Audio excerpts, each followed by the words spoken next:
ശ്രീമതി പത്മജ വേണുഗോപാൽ പാർട്ടിയിൽ ചേരുന്ന ദിവസം ഞാൻ പറഞ്ഞിരുന്നു, മാരാർജി ഭവന്റെ ഔപചാരികമായിട്ടുള്ള പത്രസമ്മേളനം, ആദ്യത്തെ പത്രസമ്മേളനം ശ്രീമതി പത്മജ വേണുഗോപാലിനെ പാർട്ടിയിലേക്ക് സ്വീകരിച്ചുകൊണ്ടാണ് നമ്മൾ തുടങ്ങിയത്. ഞാൻ അന്ന് പറഞ്ഞിരുന്നു, ഒരു നല്ല ലക്ഷണമാണ്. ഇനി എല്ലാ ദിവസവും കോൺഗ്രസിൽ നിന്നും മറ്റു പാർട്ടികളിൽ നിന്നും ഭാരതീയ ജനതാ പാർട്ടിയിലേക്ക് ആളുകൾ വരും, നേതാക്കന്മാർ വരും.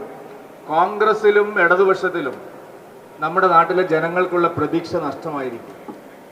കോൺഗ്രസ് തകർച്ചയുടെ വക്കിലാണ്, ഈ കേരളത്തിലടക്കം. ദേശീയ തലത്തിൽ കോൺഗ്രസ് ഇല്ലാതായി കഴിഞ്ഞു. അതുകൊണ്ടാണ് ഇത്തവണയും വയനാട്ടിൽ തന്നെ വന്ന് മത്സരിക്കാൻ രാഹുൽ ഗാന്ധി തീരുമാനിച്ചത്. പക്ഷേ ജനങ്ങൾക്കൊരു പ്രതീക്ഷ ഉണ്ടായിരുന്നു, കേരളത്തിൽ കോൺഗ്രസ് കുറച്ചു കാലം കൂടി സർവൈവ് ചെയ്യും.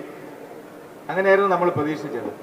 പക്ഷെ അതില്ല. ഈ 2024 തെരഞ്ഞെടുപ്പോടുകൂടി കേരളത്തിലും കോൺഗ്രസ് നശിച്ച് നാമാവശേഷമാവും, തകർത്ത് തരിപ്പണമാവും എന്നുള്ള കാര്യത്തിൽ സംശയമില്ല. എന്താ കാരണം?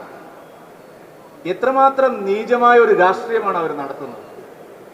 ഇന്നലെ പത്തനംതിട്ടയിൽ നിന്നുള്ള MP, അദ്ദേഹം ഇപ്പോഴും സ്ഥാനാർത്ഥിയാണ്, അദ്ദേഹം പറയാണ് 42 ബലിദാനികൾ, പുൽവാമയിലെ വീരബലിദാനികൾ. പുൽവാമയിൽ പാകിസ്ഥാൻ ഒരു ഉത്തരവാദിത്വവും ഇല്ല, മോദി ഉണ്ടാക്കിയതാണ് പുൽവാമ ഭീകരാക്രമണം. കഴിഞ്ഞ തെരഞ്ഞെടുപ്പിൽ അധികാരത്തിൽ വരാൻ വേണ്ടി മോദിയാണ് പുൽവാമയിൽ ഭീകരാക്രമണം നടത്തിയത് എന്ന് ഒരു കോൺഗ്രസിന്റെ MP പറയുകയാണ്. ഈ രാജ്യത്തിന് വേണ്ടി, സ്വാതന്ത്ര്യത്തിന് വേണ്ടി പോരാടിയ മഹാത്മാഗാന്ധിയുടെ പൈതൃകം അവകാശപ്പെടുന്ന ഒരു കോൺഗ്രസ്, രാഹുൽ ഗാന്ധിയുടെ കോൺഗ്രസ്. നോക്കൂ, യഥാ രാജ തഥാ പ്രജ എന്നാണ്. കോൺഗ്രസിന്റെ ആന്റണിയുടെ നേതാവ് രാഹുൽ ഗാന്ധിയാണ് പുൽവാമ ഭീകരാക്രമണത്തിന്റെ സൂത്രധാരനെ ജി എന്ന് വിളിച്ച്, ഇന്ദിരാജി, രാജീവ് ജി എന്നൊക്കെ വിളിക്കുന്നത് പോലെ ജി എന്ന് വിളിച്ച് അവർക്ക് പിന്തുണ പ്രഖ്യാപിച്ചത്. കോൺഗ്രസ് രാജ്യദ്രോഹത്തിന്റെ, ദേശവിരുദ്ധതയുടെ, ഈ നാടിനെ ഛിന്നഭിന്നമാക്കാനുള്ള തുക്കടെ തുക്കടെ ഗ്യാങ്ങിന്റെ നേതാവായിട്ട് കോൺഗ്രസ് പാർട്ടിയുടെ അഖിലേന്ത്യാ നേതാവ് രാഹുൽ ഗാന്ധിയും അവരുടെ അനുയായികൾ മാറിക്കഴിഞ്ഞിരിക്കുന്നു. ആന്റണിയുടെ ഒരു ഒറ്റപ്പെട്ട ശബ്ദമല്ല, ഈ നാടിനെതിരാണ് കോൺഗ്രസ്.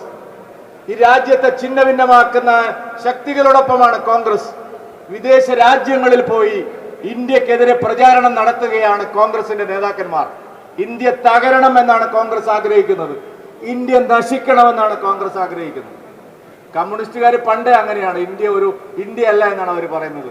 അനേകം നാട്ടുരാജ്യങ്ങളുടെ ഫെഡറേഷനാണ്, ഇന്ത്യക്ക് ഒരു ദേശീയത ഇല്ലെന്നാണ് കമ്മ്യൂണിസ്റ്റുകാർ പറയുന്നത്. പക്ഷെ കോൺഗ്രസ് ഇങ്ങനെ പറയാമോ?